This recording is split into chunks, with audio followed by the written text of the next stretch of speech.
So I want to start the conversation really by having you share 3 things that really help you feel rooted in yourself and why. 3 things that I implement on a daily basis that really keep me grounded are meditation, morning pages, journal practice, and getting outside in nature. You and I work with a lot of people who often treat these wellness rituals like a checklist every day. So much so that they could potentially be serving their stress, their imbalances, their illness, and they really aren't tuning into how they make them feel anymore. The following is an Operation Podcast production.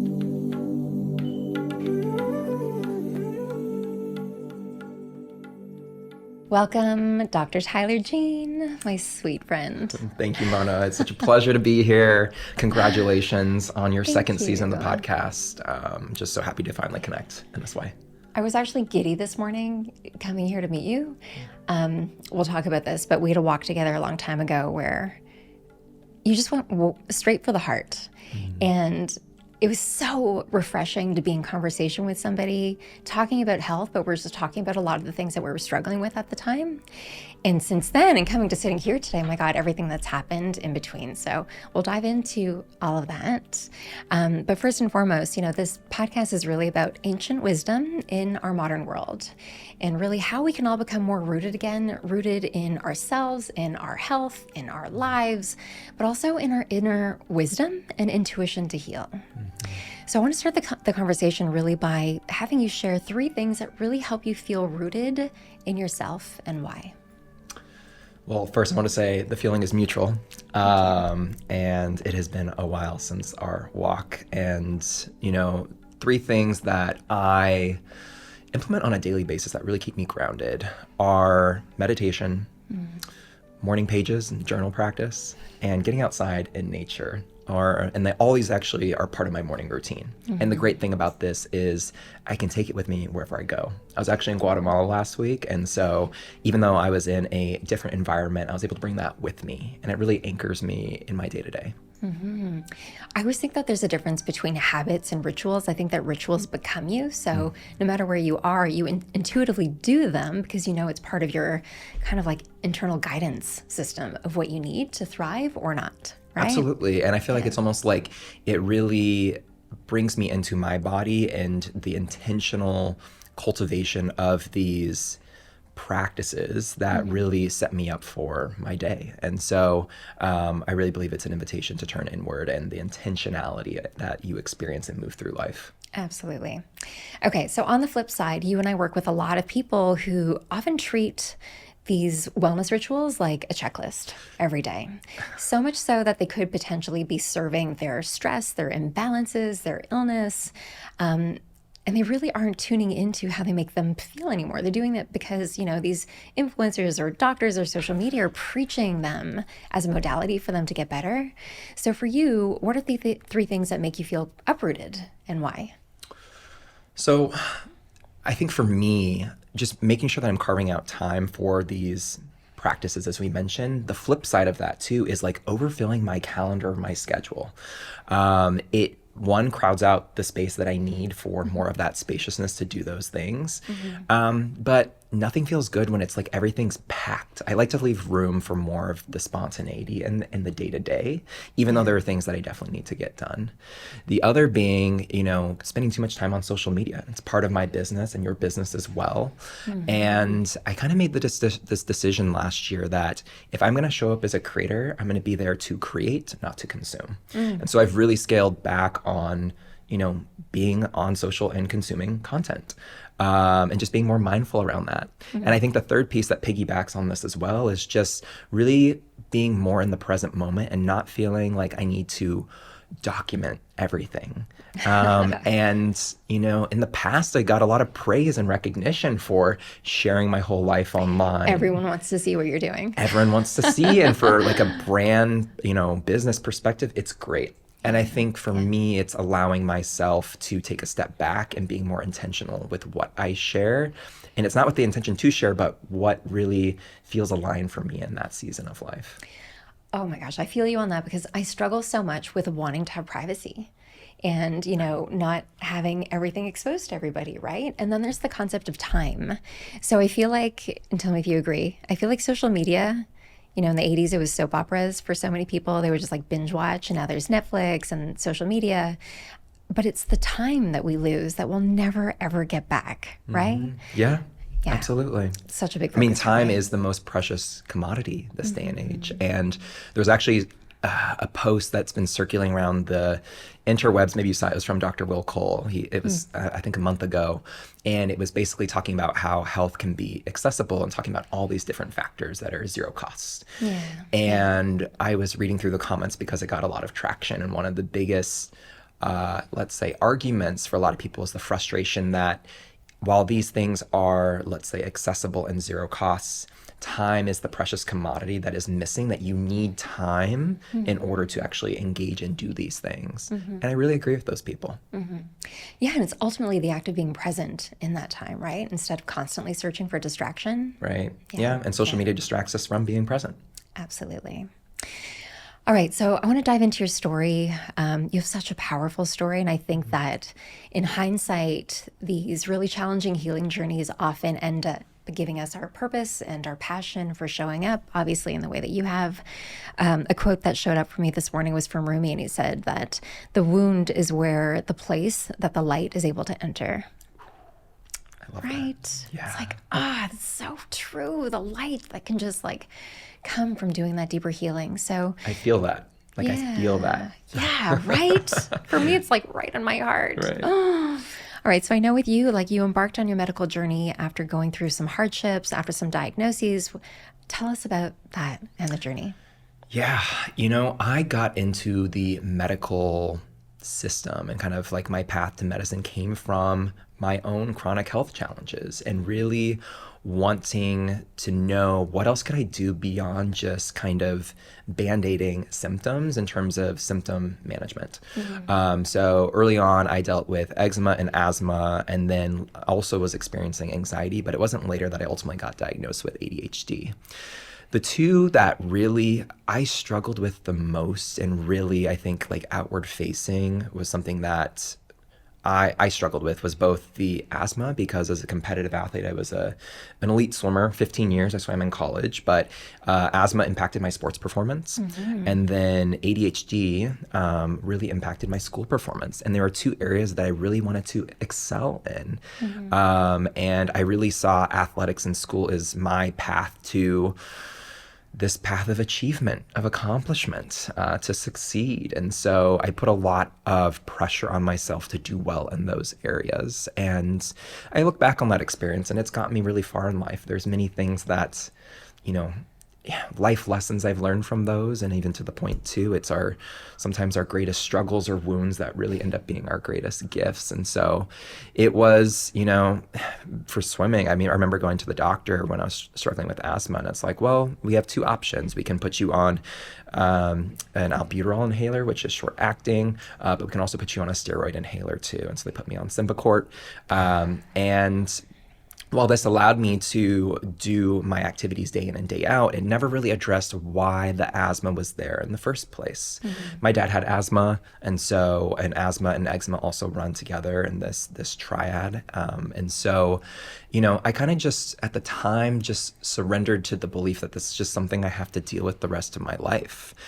I didn't know enough information at the time. And while ADHD did present itself from a very early age. Mostly I remember going all the way back to 4th and 5th grade, where I really struggled to finish exams within the allotted time. And during that time, and even in middle school, my teachers generally let me spend extra time to finish exams. But I knew as I got into higher level education, whether it's high school or undergraduate, that this was going to be more of a problem. And so I eventually in high school took a psychoeducational evaluation, which ultimately led me to the diagnosis of ADHD.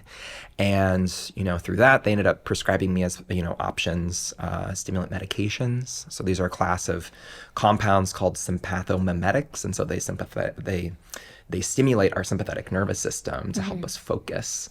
But with that too can also lead to increased heart rate. All the other side effects. Suppress your appetite, amongst other things, make you more anxious, tremors. And so in a way, while I had something to manage the symptoms, I really just felt disempowered, honestly, because there's nothing else I was told I could do outside of that. Yeah, I'm thinking like you probably had one side of you that felt a bit of a relief to finally have a diagnosis to Sure. make you understand what it all meant, right? But in that moment, do you remember the frustration of just like identifying with somebody who was sick, who had an issue, who was going to have to live this way for the rest of your life? Right. Well, I can always be, I would say, like jokingly, I can be a stubborn person, and Yeah. I don't take no for an answer. And honestly, it's got me very far in life too. And with that too, I remember that the diagnosis of a learning disability was really hard to receive. When I got that diagnosis, I ended up being enrolled into the disabled students program in undergrad. You're highly intelligent. And thank you. And so I remember wearing that label as an identity, as someone who is disabled and so needs extra accommodations, which I did receive. I got extra time on all my exams. I got time and a half in college. I got to take my exam in a separate room by myself with a proctor, so I didn't have any distractions. And I also had access to a computer too, with grammar and syntax in certain ways that would hold me up. And so I'm grateful for that. It allowed me to get through college and undergrad. And those are the tools I had at the time. But there was something else in me that was like, there has to be something more. And being in the biological sciences, I did have a background. And so I think that curiosity is what led me to really start to ask, like, what else is there? In that inner wisdom, I've heard you tell your story a few times, and there's something really special about that. When I was diagnosed with my heart issues and I had my heart surgeries and stuff like that, I wasn't asking the questions. I really started to identify as somebody who was sick. Like, this is my life, this is the path, here are the medications, I have to take them. But for you, you really ended up asking questions. So, what are your thoughts then for people who are listening? Sadly, a lot of these imbalances and diagnoses are very, very common, right? Do you say, stay with the doctor, trust the doctor, find somebody else? I'm a big believer in finding a care team. But looking back, is there anything that you would have done differently? It's a good question. And I'm on the same page with you. It's like, find a care team that works for you. We all have different goals. And there's some people that are so much more open to holistic and natural modalities, where other people really are really looking for just a quick fix. And also thinking about access to care. Some people with insurance, all they have access to right now is pharmaceutical medication. So no shame in that too. Absolutely. But looking at different socioeconomic backgrounds, access to care is also really important.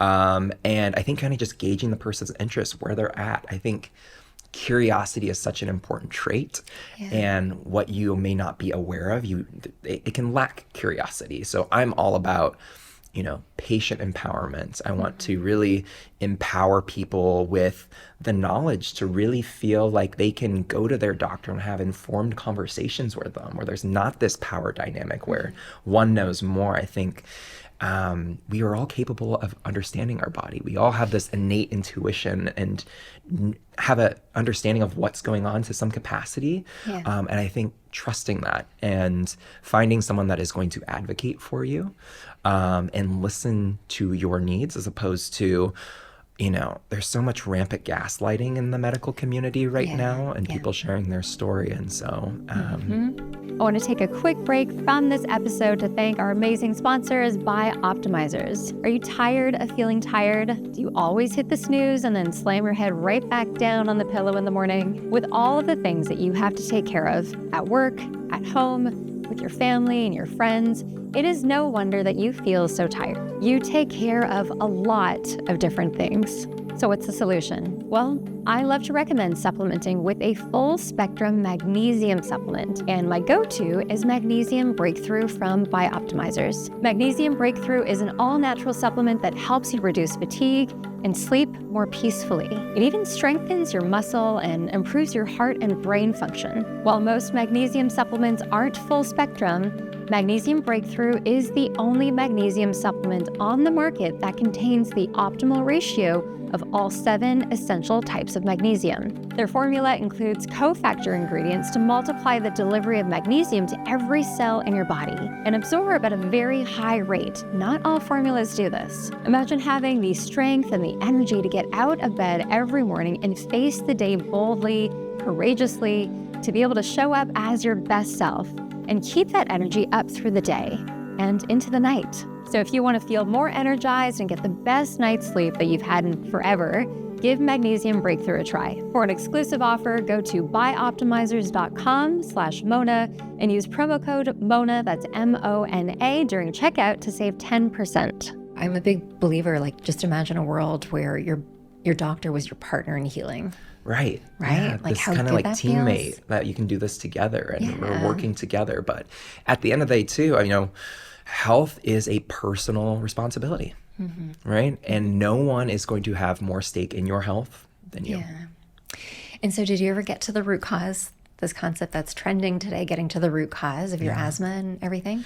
I did. And Yeah. it was really inflammation at the end of the day that was really driving a lot of these processes. Good segue. Inflammation is a big buzzword this day and age. You talk to different functional medicine providers, you're online, you've probably heard about, chronic inflammation is driving all these different diseases. And while that is true, we're oftentimes, even whether it's an allopathic medicine where we're prescribing anti-inflammatory medications to block those inflammatory pathways, or in functional naturopathic medicine, anti-inflammatory herbal compounds, things like turmeric, which, curcumin, the active constituent in that, is a really powerful anti-inflammatory compound. You have things like ginger. Great.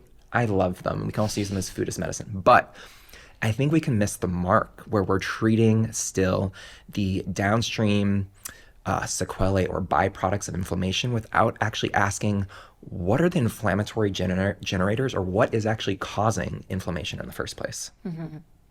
Yeah, and to that point, for example, a lot of people, if they say, oh, the root cause is my hormones, well, then why is it the hormones? Dig a little bit deeper. Right. Hormones are not root cause. Hormones are not root I hate to cause. break it to you. Yeah. So there's a number of things that are going to drive hormonal imbalances. And a lot of that is just our inflammatory lifestyle that we live. And, I think there's 3 big things that kind of lead to that. It's one, we're living out of alignment with our biological rhythms. You think about circadian rhythms in terms of external environment. Women have these internal rhythms in terms of their hormonal cycles and menstruation. Yeah. And so being in tune with that is so important. We also live in a lifestyle or, a society where we are always in this fast-paced, entrepreneurship mentality where we're constantly pinged in this fight or flight response.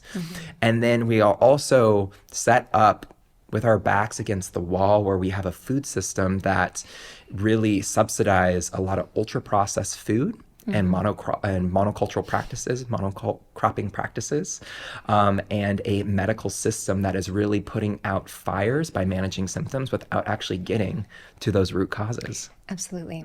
Okay, so maybe we should break this down a little bit, because I think now people are becoming aware of the symptoms, right? Right. Digestive issues, headaches, body pain, aches and pains, poor sleep. It's inflammation. It's inflammation. It's got to be inflammation. Right. And they might even be turning to, more natural ways of healing with supplements or herbal teas, which is amazing. Yes. But again, still throwing the things at the wall, hoping that they're gonna help, right?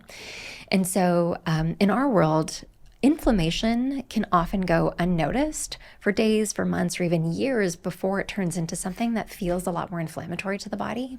So can we break down like the chronic and systemic inflammation over time and how you see it manifesting in the body? Yeah. So people understand, like, oh, wow, that really, yeah. So there's a big difference between acute inflammation and chronic inflammation.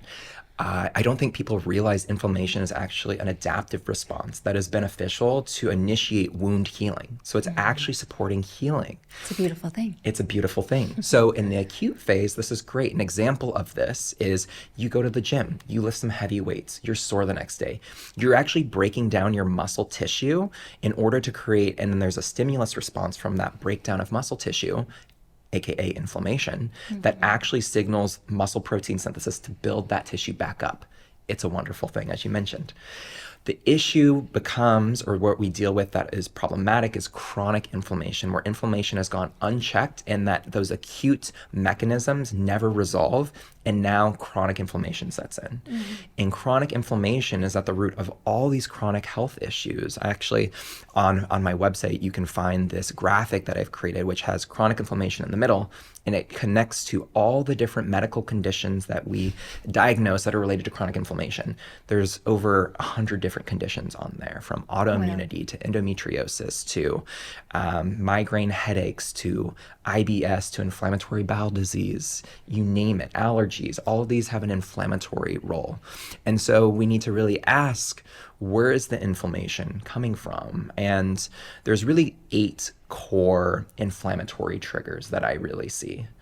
And diet is a big one. I know we're really big on diet. And while diet is important, and it is a huge lever that everyone can start with and has access to, it is only one of those 8 pillars.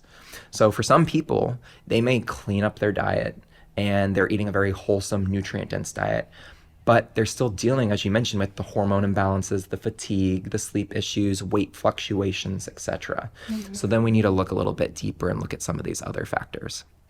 So it's not about looking at the source of inflammation necessarily. It's looking at the generators that are causing that inflammation. Absolutely. Okay. Yes. And how do you help people get to the generators?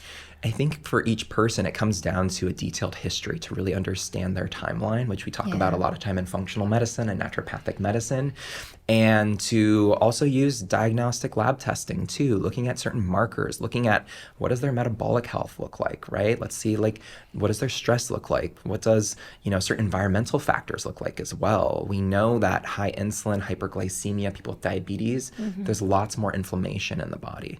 For people that are stressed, cortisol, while it is actually anti-inflammatory and adaptive as well, when it's become chronic, and it can actually turn on inflammatory mechanisms in the body. And so we can do like a 5-point salivary cortisol test to see where cortisol is. We can look at certain electrolyte imbalances and other things that also could be pointing to a more stress predominant role.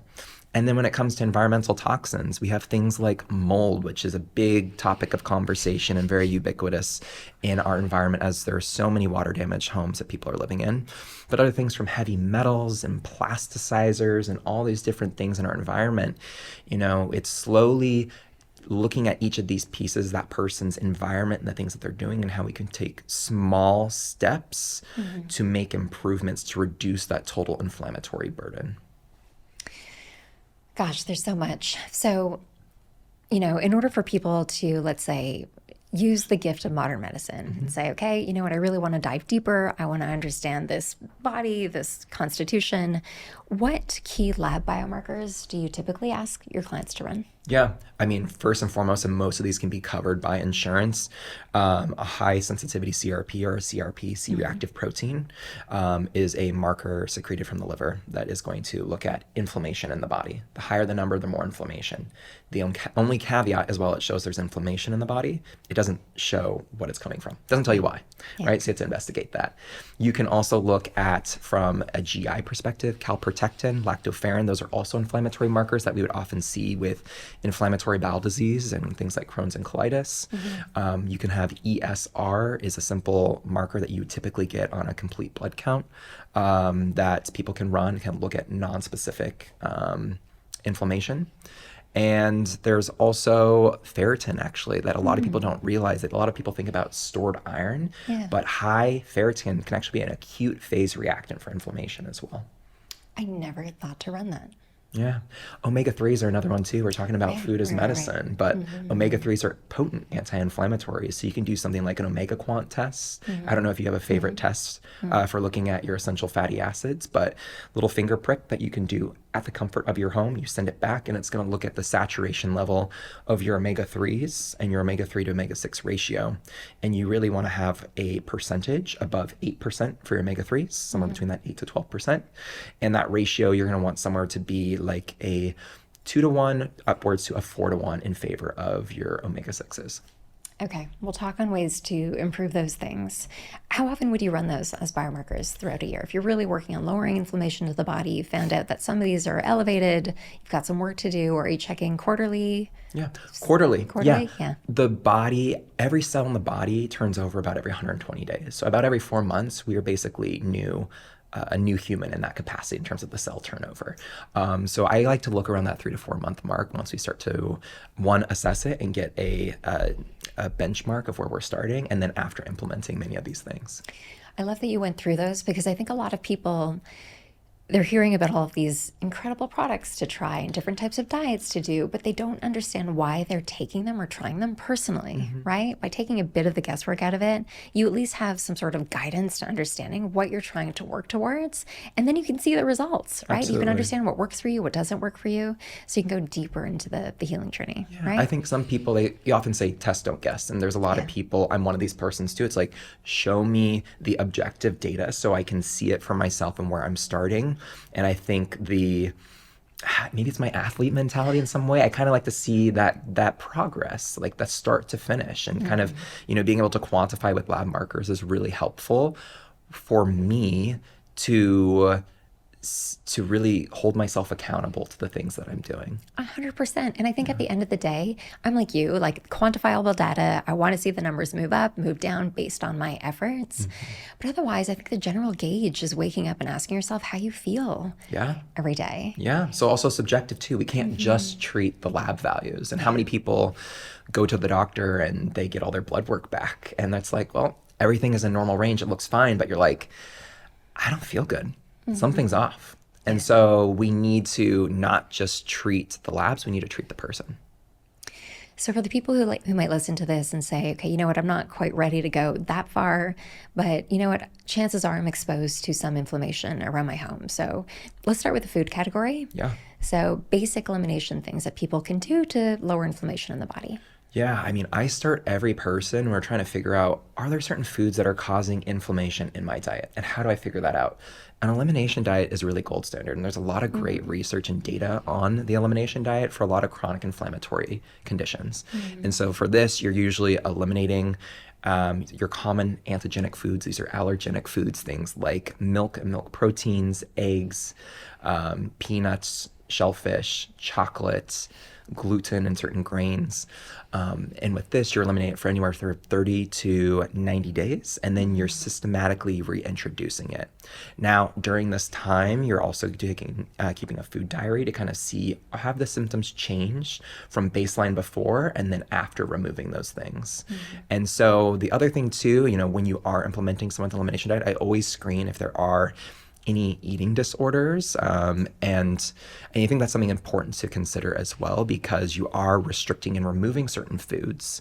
And so really just wanting to make sure that it is something that is tangible for the individual, that they have resources, and is something that is not going to cause more stress with eliminating, but it can be a very powerful tool. I love you for saying that. My gosh, that just shows like a doctor with heart, because any type of restrictive eating any type of restrictive eating can often feel very triggering, right? Absolutely. And so, gosh, if there was just an approach of nourishment and really understanding like, okay, body, I'm trying to figure out what it is that's causing you harm. I'm going to take out these foods, and you can approach an elimination diet as something that's so much more therapeutic, right? Absolutely. And I will say too, there's some people that need higher level dietary interventions. For some people, they eliminate these things and they still don't feel good. These are the people with maybe complex chronic illness. They have autoimmune disease. They have chronic inflammatory response syndrome, MCAS, histamine issues.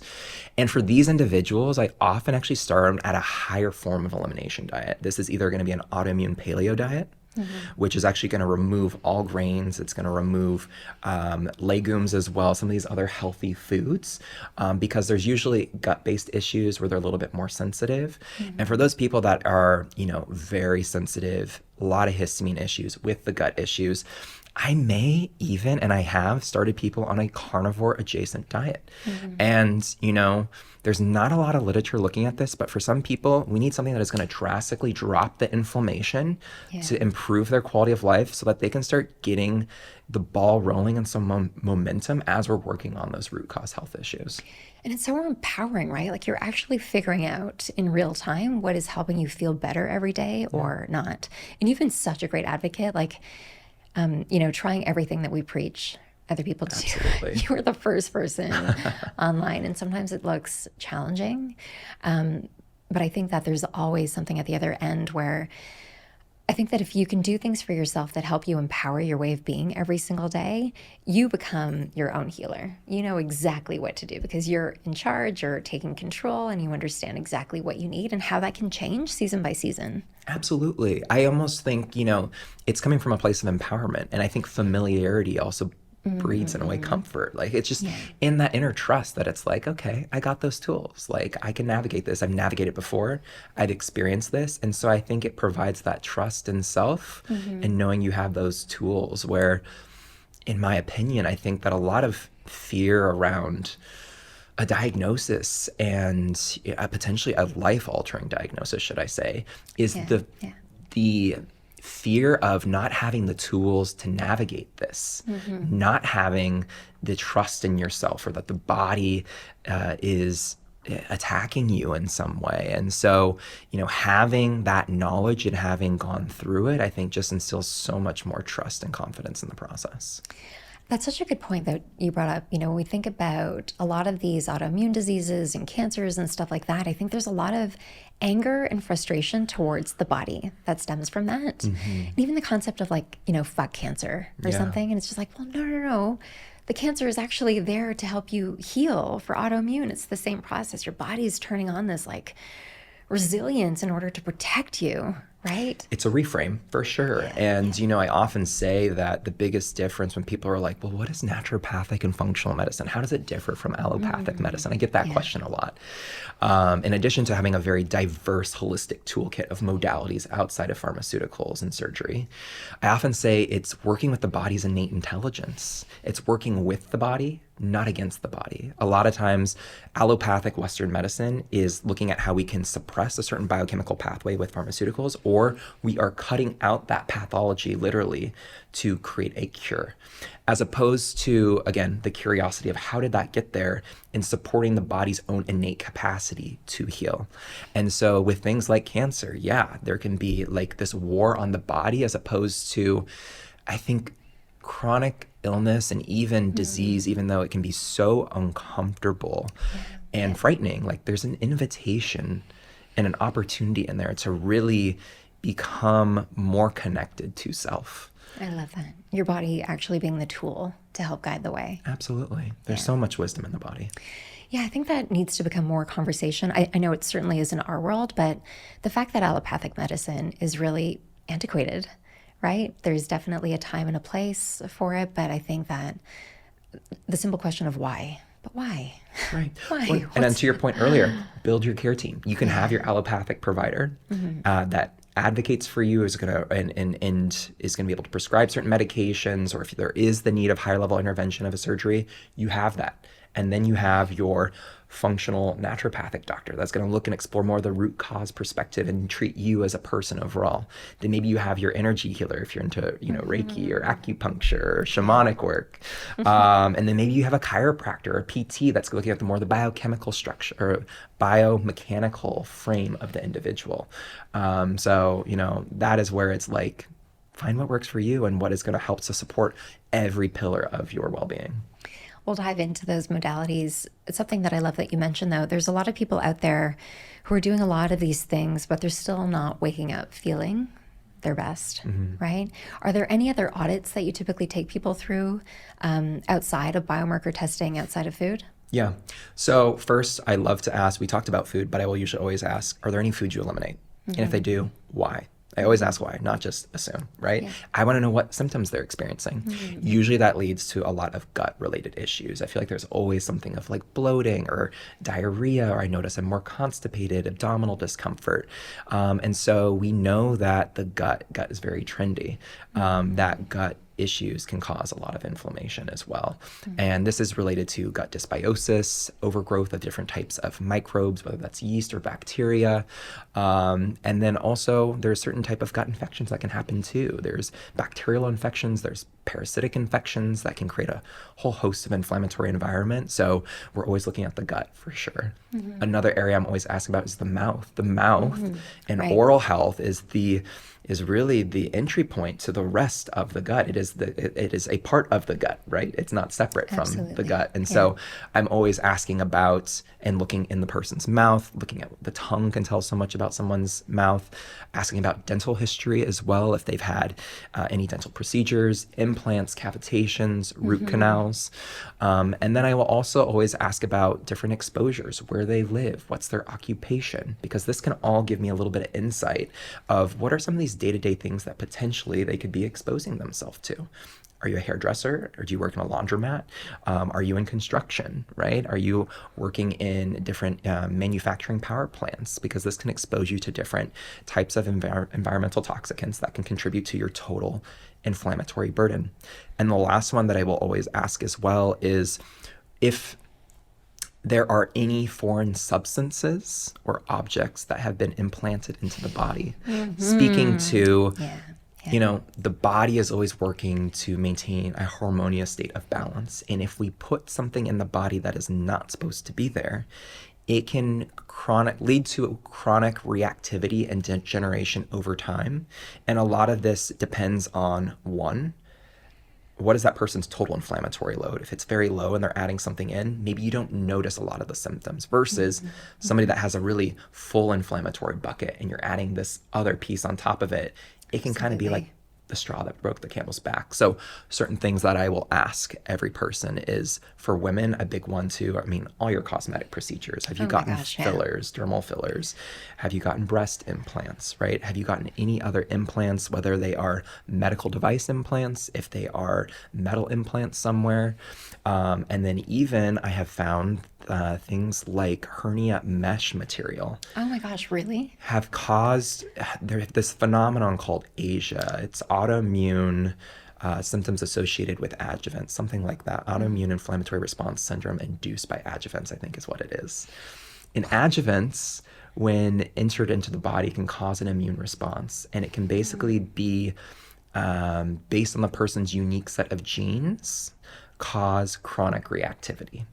And so this can be a really scary road to look down, because a lot of times we're told a lot of these materials are biocompatible and they're safe. Absolutely. And we never question if any of these things could be impacting our health. And I think I always come back to the timeline of, when did these things start? And were there any procedures preceding or leading up to the onset of the autoimmune disease, the complex chronic issues, the chronic inflammatory issues? And for most people, the solution is explanting and or removing these things if possible. But it's not always possible. And so that's where, I am so adamant about sharing that story. I had my own story with metal implants in my teeth, which I'm happy to share about. But really just looking at, if there's something in the body that shouldn't be there, it's going to chronically cause a state of reactivity. What I'm hearing ultimately is, like, how many things are you consuming, are you exposed to, that are fueling the fire within your body? Absolutely. And hearing you cover so many topics, I can understand, like, even as practitioners, right? We're always trying to understand our own bodies. It can feel overwhelming to go into every topic. But I think you broke it down in a really great way by category, right? So understanding biomarkers first, if that's not an option, going through your home, going through your food, practicing an elimination diet, which can be really essential, going through your home, understanding what you're using within your body.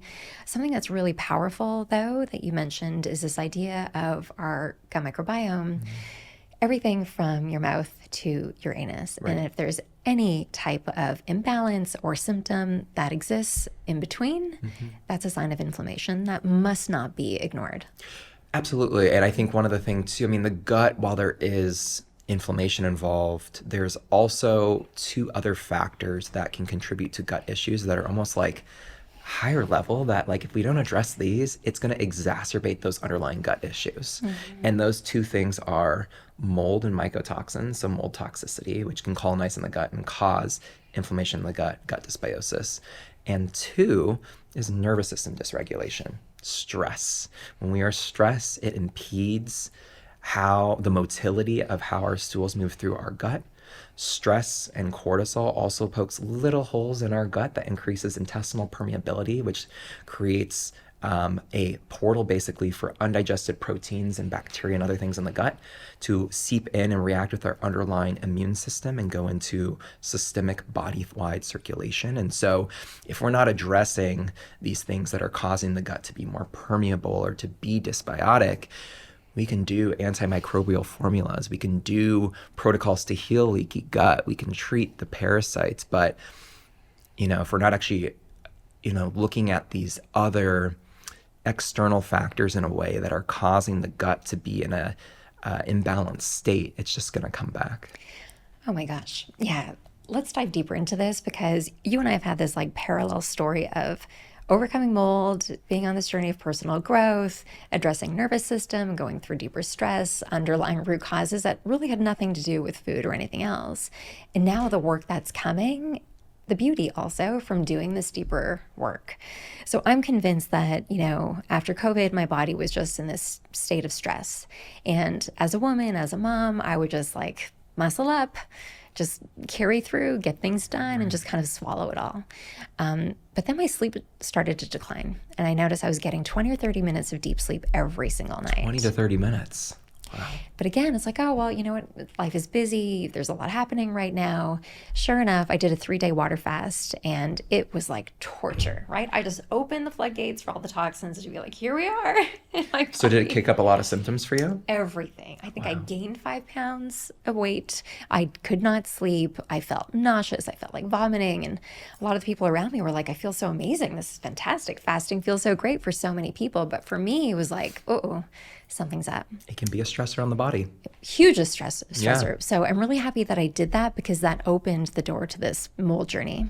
So I had water particles in my vents. It wasn't necessarily visible mold, but simply water particles that I was sleeping next to. But I think at that point, I had become so depleted.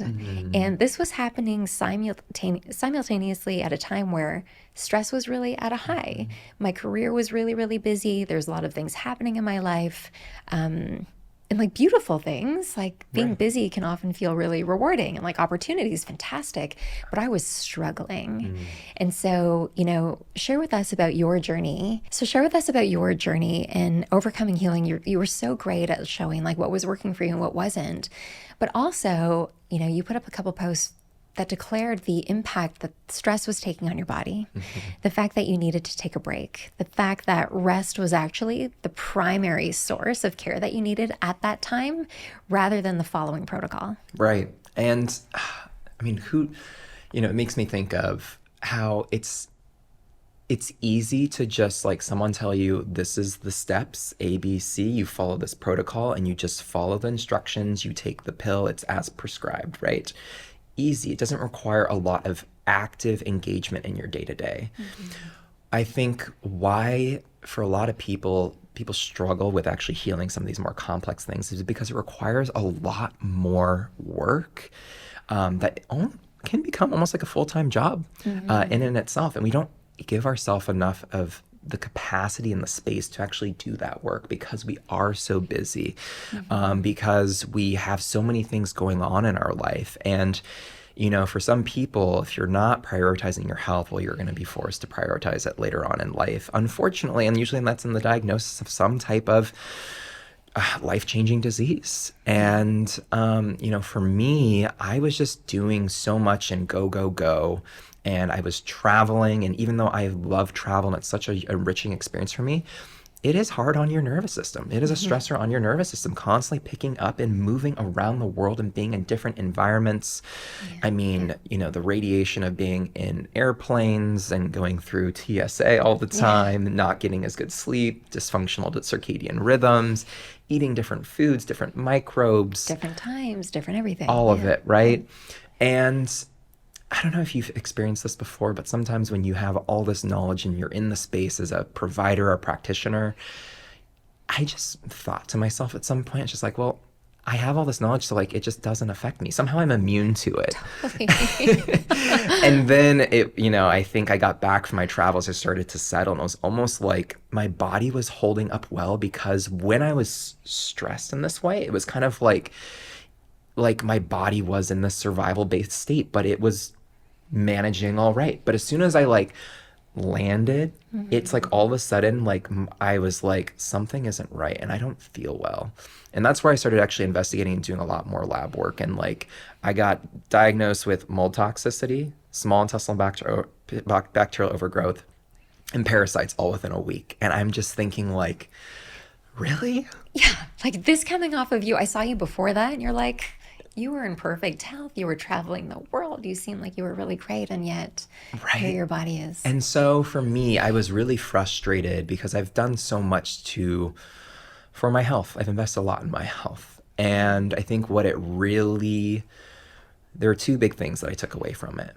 One, that it is stress and the stressors that we put our nervous system through that creates the foundations that make us susceptible to the things like mold toxicity and gut issues and parasitic infections and small intestinal bacterial overgrowth and even other infections as well. I think about Lyme disease and some of these co-infections, and there is this susceptibility that happens when our resources and defenses are depleted. Yeah. And the second piece that I took from that is that this is an opportunity for deeper healing. Maybe I thought I had good health, but maybe this was an invitation for like a deeper path to healing that I wasn't even aware of. And I will say, since taking a step back and focusing on the mold and the small intestinal bacterial overgrowth and the parasites, and I did use protocols, it was also an invitation to sit with myself, to slow down, to remove a lot of the distractions, to say no more, and really be in this state of curiosity. And, I think there's a lot of wisdom from kind of just sitting with yourself. And I can just see how constantly being on the road and moving just never really allowed me that opportunity. Thank you for sharing. I agree with you. As a practitioner, I'll never forget the day I was like on my second or third mold protocol, looking at all the supplements that I'd done, a week full of sauna, all the things. I'm like, what am I doing? Like, this is so much stuff that I'm still throwing in to my body. Leaky gut, food sensitivities and allergies. It's like, but I'm doing all the right things. Why am I feeling sick? They're all supportive tools. But even going back to what we alluded to earlier and I spoke about was just like, if the body really has the innate capacity to heal, what are we missing? Absolutely. Why do we need so much external or exogenous support? Not that you can't, but just let's be curious about that. Dr. Minnie Peltz and I have talked about this. We think that, as these people who go out into the world and want to share knowledge for people to help them heal and like step into this idea of optimization, whatever that is for them, we're kind of going through this healing journey ourselves, and things come up for us to keep us on the path. So here we are. It's very easy to get lost in this world of biohacking and optimization and all these things that are available to us now. And there is some awareness, nervous system support and regulation is becoming a bit of a trending topic. Right. But I think that for the most part, and this is just my opinion, we've gotten to a point where we're almost so disconnected from our bodies. Yes, 100% agree with you. Yeah, so like you in that moment, I was like, okay, body, what else is happening? And for me, it was like this feeling of being out of alignment. It's like you're doing all the things, but you're not in alignment. It's like when we think about healing, this comes from my upbringing with Ayurveda, like we address that we have an intellectual body, we address an emotional body, we address a physical body, we address a spiritual body. Right. I had put all my attention onto my physical body, right? Or I was often getting very, very lost in my intellectual body, which is very happy when it's very busy, right? It's like, no, we're not going to listen to the physical body. We're going to stay up here and feel like a crazy person, right? It's a very normal place for me to feel and live. So it's no wonder that I drifted off. And I think that for people listening, they might have that sensation like, yeah, I'm doing the right things, but I'm drifting away from feeling like I'm at my best. So let's really go into this idea of nervous system healing. What were some things? What did it look like for you? What did it feel like for you? To your point too, nervous system work and nervous system dysregulation has gotten so trendy. So what does it mean to have a dysregulated nervous system? Yeah. Your nervous system, autonomic nervous system, is comprised of two branches, your sympathetic nervous system and your parasympathetic nervous system. Most people know the sympathetic arm of the nervous system as being the fight or flight response. It is what a lot of people predominantly are in when we're in this fast-paced society. Parasympathetic is often referred to as rest and digest. It's where repair happens. It's where we heal. If we're on a healing journey, you're not going to heal if you're chronically in the sympathetic state. You need to be in the parasympathetic state. So in order to engender more of this parasympathetic tone where you can rejuvenate and you can heal and repair, you need to engage in what I like to call mindfulness-based stress reduction techniques. And there's a variety of different mindfulness-based stress, MBSR for short, techniques that you can engage in. There's things like Hatha yoga, right? Simple acts of mindfulness, right? Kind of like tuning out from the external world, and things like meditation being an example of that too. Box breathing and different types of breathing exercises. Holotropic breath work can be a little bit more sympathetic arousing. So it kind of just depends on the individual. But listening to bird songs, binaural beats, spending time in nature. There's so many tools in the toolkit. Ultimately, you're hearing a lot of these different modalities that are going to be calming to the nervous system. Ultimately, it's what works for you and is, I think, one, approachable and accessible to you. So it's kind of finding out, like, in that toolkit, like, what do I have access to? What is enticing to me? And what can I actually do that is going to, like, I can do on a day-to-day basis, right? Yeah, and to your point, like, there's so many of them out there. Right. I think it's the one that you need to find for, like, actively seek out, the one that gives you the greatest sense of an exhale. Yes, right? Absolutely. To that, though, the ones that I have found the most utility and benefit in is meditation. Yeah. Back in January of 2022, I went to my first of two of Dr. Joe Dispenza's week-long advanced meditation retreats, and it changed my life. I have always been the person that just said, having tried meditation 3 years prior, that was just like, meditation isn't for me. Monkey mind, I can't quiet the mind, I'm restless. And I got into a state of deep meditation during that retreat that I have never felt so present and so at home in my body. It was a completely different way of experiencing how I feel in my body, but also reality. And so that is something that I have practiced by this point over tens of thousands of hours. And that, like a muscle, the more you do it, the easier it gets. And meditation is definitely something that I don't do every day anymore. I think when I was first getting into it, the first year, I probably missed a month's worth of meditations out of the entire year. But now it's like, it's a tool. I know when I have it and I can go back to that when I'm feeling overwhelmed or I'm feeling kind of out of body and I'm looking to drop back in my body and really center myself. Let's dive into that concept of embodiment because, knowing the work of Joe Dispenza and everything that you shared with me and having these experiences, there's a difference when you are, for example, in meditation, focusing on a mantra, which is in your head, focusing on a guided meditation or something auditory, versus the idea of embodiment when you're dropping into your body, when you're feeling all the symptoms, all the emotions, and not turning them off, but really being present with them. Absolutely. For me, that happens most often when I'm on my yoga mat. I would say that is my church. That is where my greatest healing has always happened.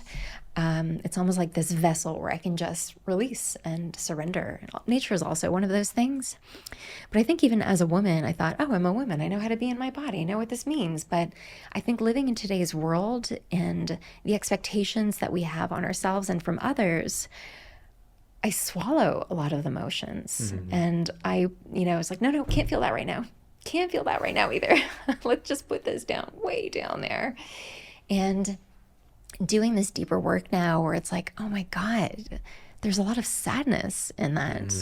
And I think just witnessing, going into the show, we're talking about this concept of witnessing your thoughts, the thoughts that you have, and really recognizing how often you're just in judgment of yourself.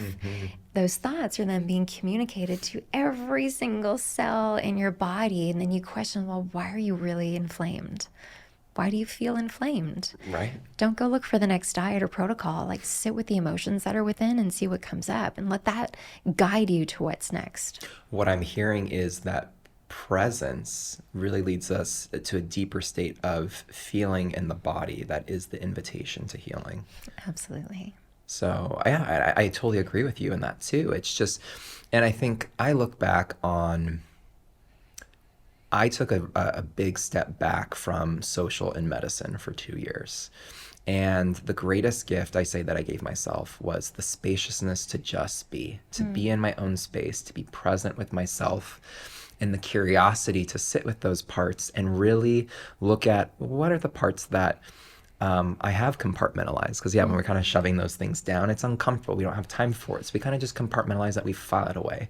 It's not like that doesn't go anywhere. It's still in our vessel, in our body. And so, as we are able to, really sit in with ourselves and take inventory, it's what are those parts that want some love, that want that want a seat at the table, that we don't give it that space. I think a lot of that is kind of like the shadow work that people talk about. It's the part that we don't give light to and is kind of in the dark. And I think there's a lot of healing that can be done there, but there's also a lot of discomfort. It's in the dark. It is filed away for a reason, right? Yeah. There's either shame, there's pain, there's discomfort. And sometimes too, we don't know how to navigate the discomfort that comes up. It may not feel safe or comfortable to sit in that as well. There may be some very traumatic experiences that someone may have experienced early on that the part of their survival was to actually file that away, to not feel that. But, as there's a book on this too, the body keeps the score. And, I really believe, part of healing, it's not about perfection, it's embracing wholeness. And wholeness is inviting all those parts to the surface. And that's like, another tool that's been incredibly invaluable for me is psychotherapy, and in particular, IFS therapy, internal family systems. Are you familiar with it? Yeah. So I did talk therapy, cognitive behavioral therapy. I got a little bit out of it, but there was kind of like I hit a wall, and there's just only so much I could get out of just talk therapy.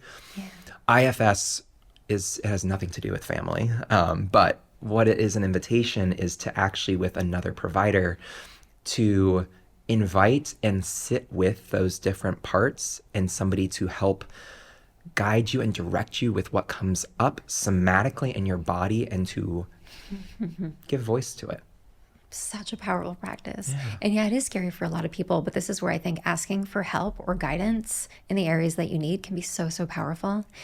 And you and I have talked about this so much, just this really ancient wisdom, right? Our ancestors knew this. They practice it. They address the state of the nervous system first. And I know you today as a doctor, I'm sure you would agree. Well, you tell me, do you agree? If you can get the nervous system to a place of feeling peace and ease first, will the protocol and the food and everything you place upon that nervous system not actually work a lot easier than a nervous system that is in a state of anxiety and stress and sadness or worry or anxiety all the time? You're trying to throw things into it. Right. What's No, the difference? I absolutely agree with you. I love to use the example of a river or a stream, and you can either be going with the stream or against the stream, right? And so you can, try to be walking upstream. It's going to be difficult, and you may use certain supplements and herbs and certain modalities, some having a greater intensity and going to allow you to propel and move up that stream. But then I almost kind of think like tuning back into the body and like, where's the friction that I'm feeling in the body and the resistance? And could there be an easier way? Could there be a better way? And that oftentimes working with the body. And to your point too, I say the nervous system work is foundational. I look at like when I'm starting with people with healing, we talked about diet. It always starts with diet and the foundations. And then the second thing I will look at is there anything that needs to be removed in terms of those foreign objects? Because that's low-hanging fruit. But the next thing is the nervous system. Let's start there, because that is the foundation for health and healing, and our nervous system impacts every single organ system. Every single disease is impacted by the hormones of stress. And so if we start there, it is going to lead to greater outcomes, in addition to the dietary interventions, in addition to the protocols and the supplements that you're taking. But I think what a lot of people are looking for, like, what are the actionable steps of where to start? And the answer to that is just start with at least one thing. But ultimately, there are certain tools that you can employ, it's figuring out what works for you first and foremost, that is approachable to you. Maybe you love doing yoga or movement. Maybe you love your meditation practice or breath work or spending time in nature. But at the end of the day, it's doing one of those things, but it's bringing more awareness and presence into the body and creating the spaciousness, should I say, for that by turning down some of the noise that we're constantly in this fast-paced, busy culture. So cultivate the environment for your body to heal first. Yes. And then use everything else as modalities to further heal and optimize. Well said. Can that be the future of medicine? I would like that to be the future of medicine, right? And one that is truly integrated. Let's pull from all forms of medicine. There's wisdom, obviously, in Eastern-based modalities of, Chinese medicine, Ayurvedic medicine. And there's utility in allopathic Western-based medicine and functional medicine, all these things. But bring them together. Yeah, they all have a seat at the table. Absolutely. Yeah. And can I ask, are there specific Eastern ancient practices that you love that have really had impact for you? My absolute favorite that I engage in some capacity every single day is contrast hydrotherapy. A fancy word for water therapy. Yeah, And it's been around for centuries, and also called nature cure, very popular in European cultures, is really the application of alternating hot and cold water for healing. And in the past, back in the 1600s, 1700s, even earlier, it used to be that it was natural hygienists or healers or doctors that actually applied, either like very hot water or cold water in the application of healing from disease. Now I feel like it's so mainstream with sauna therapy or cold plunges. And, I think there's a fine line with that too, because they are stressors on the body. But the thing with contrasting hydrotherapy is, one, it is accessible. Even if you don't have access to a cold plunge or a cold lake or stream, simply doing a shower where you maybe do a hot shower for 2 or 3 minutes and then you change it to cold. It doesn't have to be the absolute coldest setting, but just the delta, the change from the hot to the cold, get that all over your skin, especially your neck, your thyroid region, which is very metabolically active, the back of your neck where there's a lot of superficial arteries and veins in this area, which can really feel that coldness, and your chest. That's all going to be really helpful to enhance circulation, enhance blood flow, movement of lymph. It's going to stimulate our vitality. It's going to help to improve and tonify our organ systems by bringing more nutrients. It's going to also allow for better nutrient absorption of the foods that we're consuming and distributing that throughout the body. So very low-hanging fruit, working with the body, something that is accessible. And I think kind of just finding that fine line of like not, I think we can overdo it at the same time. For sure. Nature continues to show us simple modalities that are free, that help our bodies acclimate to heal and feel better, right? Absolutely. Yeah, I love that. That's a great tool. You brought up the lymphatic system. I think that has to go hand in hand when you're talking about inflammation. This has to be a part of your course. Share with us, some simple modalities for just addressing our lymphatic system. Yeah, the lymphatic system, in a way I often describe, is kind of like the trash chute. It's unlike our circulatory system, which has the heart as a pump to move blood through. The lymph and lymphatic system moves from more physical manipulation and percussion. And it is helping to remove debris, metabolic byproducts, and waste, and clearing it for excretion. And so it's a really important process of kind of like the trash man that's going around and collecting all the trash. And if that trash is building up, then that it's not helping your body work as optimally as well. And so certain signs that you may experience stagnant lymph is kind of poor circulation. You may also see dimples in the skin and some of the what is it that sometimes that women experience? Cellulite. The is the dreaded word that C word. that it escaped me. You may also know that you have swollen lymph nodes, that you get sick easier, that it takes you a long time actually to bounce back from being sick, where it's just kind of like, oh, I get sick, and it kind of just, it's something that persists for several weeks, and poor recovery, stuff like that, stagnation, stuff like that. But ways that you can support movement, walking. That's going to cause mechanical pumping. That's going to help to move lymph throughout the body. Rebounding or inversion. So jumping on a trampoline. My favorite. I do that love it. between client calls. It's like a game changer. It also brings in this element also of play, which is also a foundational pillar for health that I think so many of us are missing. And also sometimes we over conceptualize it. Like it can be easier. And last week when I was in Guatemala, I went off I was on the lake and Lake Atitlan, and there was this 14-meter jump into the lake. Probably the highest jump I've ever done. But I did it several times and just jumped off and was like swimming in the lake. And I was just telling my friend, I was just like, these are the best days where you're just like so much sun, jumping in the water, so much play. It just invokes that inner childlike state. And like that was so nourishing for my nervous system. And it was healing in so many ways. And, I'm always looking at how to do more of that. But anyway, whether it is rebounding, swimming, any type of movement is going to be beneficial. Dry skin brushing is going to be really helpful, or you can even use some type of percussion machine. Sometimes they have these at gyms where you can stand on a plate and it vibrates. That vibration percussion is also going to move lymph as well. Tapping,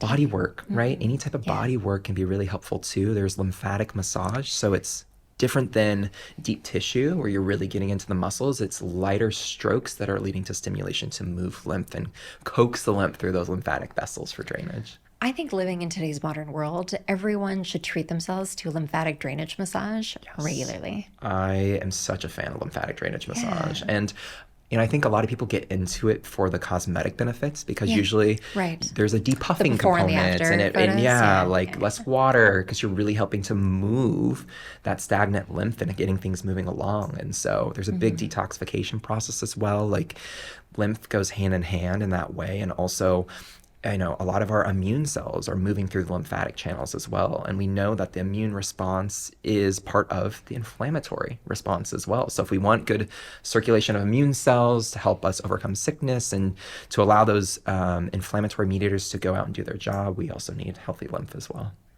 Beautiful. We've covered so much. I want to own in on that last concept of getting to that inner childlike state.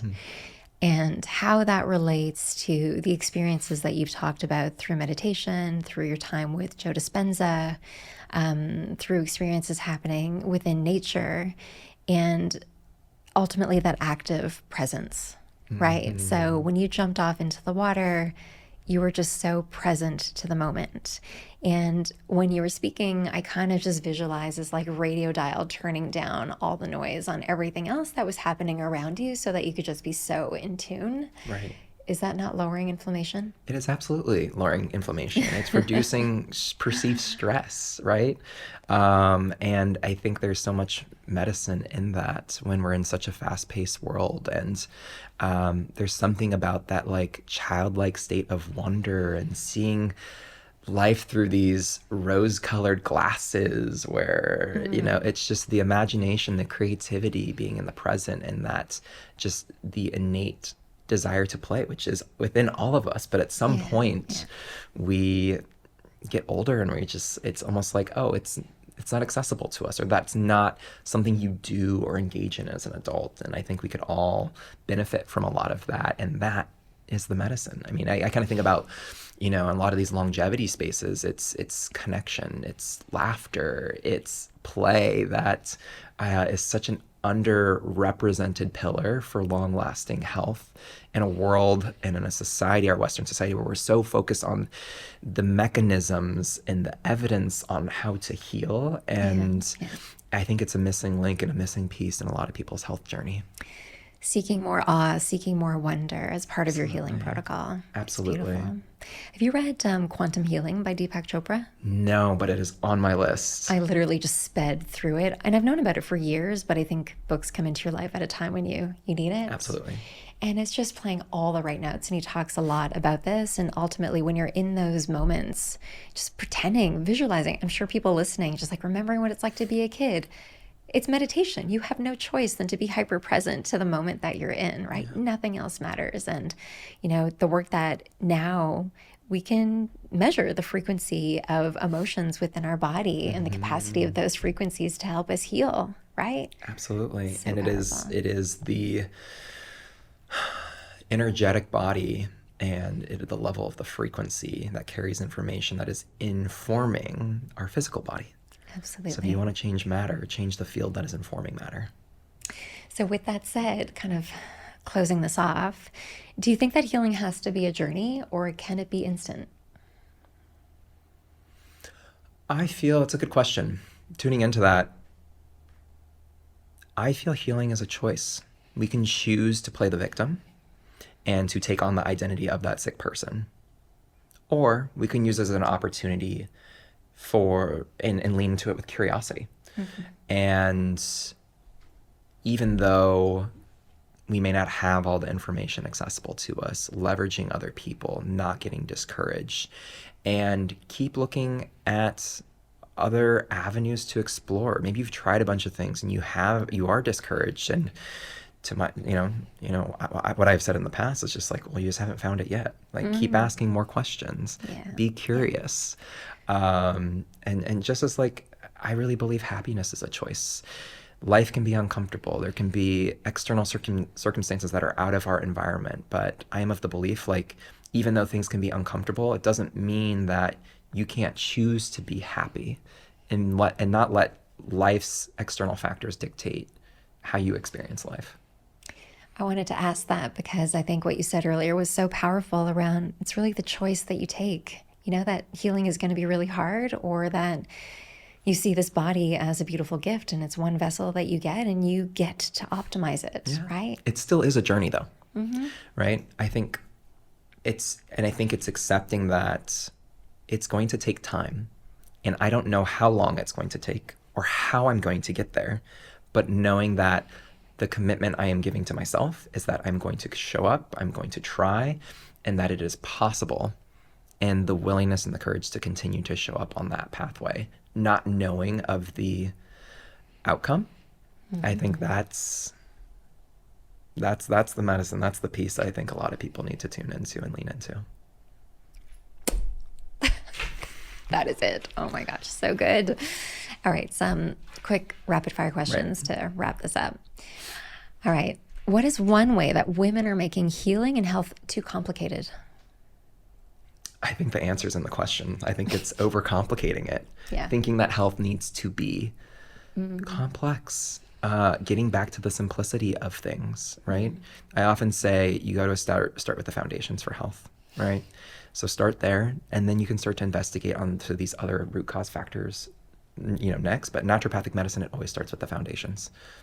Beautiful. What's your favorite ancient healing remedy? Contrast hydrotherapy. Yeah. I do it every day in some capacity. Good. And it's so simple. We can all do it. It is. We can all do it. If you had to pick something about modern medicine that excites you, what would it be? Stem cells. I used to work in a stem cell lab post-undergrad.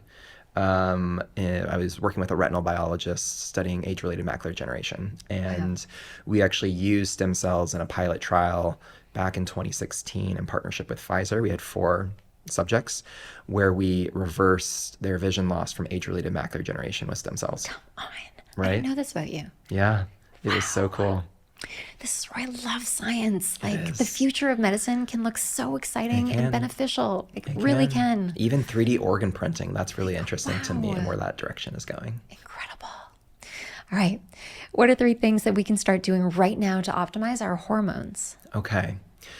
I want to make this actionable, but there are 3 big areas to improve hormone health. First and foremost, it is nervous system is foundational, because that is going to impact all of our hormones. So, as we talked about, there's many different tools and modalities in that, but pick one that works for you, whether that is just creating more space and presence in your life, mindfulness practices, or even just spending more time outdoors. No headphones, just being present in the outdoors. That'd be number 1. Number 2, metabolic. I think the importance of, consuming fibrous foods along with protein and a healthy fat goes a really long way to establish good metabolic health, which is good for our hormones. That can be a combination of different things for each person depending on dietary templates, but fiber, protein, and fat is going to be important. And then the last being mindful of your personal care products. And so the environmental working group has a great database called the Skin Deep database that you can search those different products. But there's things like phthalates and parabens and bisphenols, which are known as obesogenic chemicals, which can also mimic our hormones and disrupt those hormones, endocrine disruptors. So being mindful of what we're putting in and on our body is important. Beautiful. If you could leave our listeners with just one key takeaway that you're most passionate about right now, what would it be? Health is a personal responsibility, and you must take a proactive role in your health. Leverage the tools around you and the providers, but no one is going to advocate more for your health than you. So stay curious, ask questions, really lean into and trust your own intuition, and that will take you far. Beautiful. Thank you for painting such a beautiful picture today that offers some freedom than just the standard, like, do this to take away inflammation, do this to optimize your health, and really just taking this like holistic, integrative approach, and also making it seem so tangible. You're so good at that. You can take these like really complex ideas about healing and, you know, even these diagnoses that can often seem so heavy and scary, and just making them very tangible and approachable, and gosh, just like a breath of fresh air from a doctor. So thank you. I think that's the important thing was, as a science communicator, and I think people want to look at the practicality of, like, one, how is it digestible and something I can understand, but two, how does it apply to me and how can I actually act on it? And so for people that are interested in looking for more resources on inflammation in terms of modalities or supplements, I do have a free resource on my website. It's an inflammation guide that people can download if they want to learn more. And again, these are tools that people can use. And then for people that really want to get more into what are these root causes? What does it actually mean? Where can I start in a very like systematic approach to healing? I have a course called Root Cause Solutions that really walks people through those 8 big pillars to root causes, and walks people through the healing funnel of where to start and how to approach it, the different labs to look into, and then there's also protocols as well that go with it. where can people find you to find all these amazing things? drtylerjean.com is my website, and they can find so many educational resources. I have blogs, I have courses, I have ebooks there. And your community. I'm sure people like and you. my community online, Instagram. Yeah. So Dr. Tyler Jean on all social platforms. Fantastic. I'm so excited for what's to come. You have so much energy and beautiful light. I'm so honored to call you a friend. I adore you. Thank you for doing this, being here. Yeah, grateful for the gift of connection, and thank you for the opportunity, Mona. Thank you.